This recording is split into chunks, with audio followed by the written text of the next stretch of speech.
চলো। এই রীতি, তোর কি মাথা খারাপ হয়ে গেছে? এত সুন্দর একটা বিল প্রস্তাব এসছে আর তুই রাজি হচ্ছিস না? ছেলেটা কোথায় দেখতে খারাপ? চাচা ছেড়ে দেন। মা গাড়ির চাবিটা মনে ফেলে তুই চলে এসছি। মেয়ে একটু দাঁড়াও, আমি গেলে আসছি।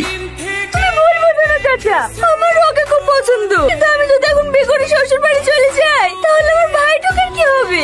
ও তো এখনো পর্যন্ত একটা কাজও করতে পারে না। আমি চলে গেলেও না খেতে পেয়ে মরে যাবে। তুই এই কথাটা ওদের সামনে বলতে পারতি। ওরা যা মানুষ দেখনো, দরকার হলে তোর ভাইটাকেও সাথে করলি যাইতো। পড়েছিলি চাচা, একদিন দেখবে দুদিন দেখবে, 3 দিনের পেলে কি ঠিক চোখের বিষয় যাবে।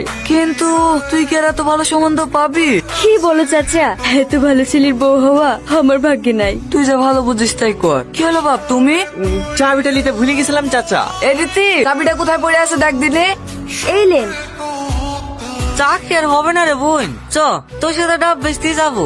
ফালতু বকিস না তো, চেষ্টা করতে থাক, একদিন না একদিন ঠিক হবে। এ বাড়িতে শাহিন নামে কে আছে? আমি। আপনার নামে চাকরির লেটার এসছে। আমার চাকরি হয়ে গেছে।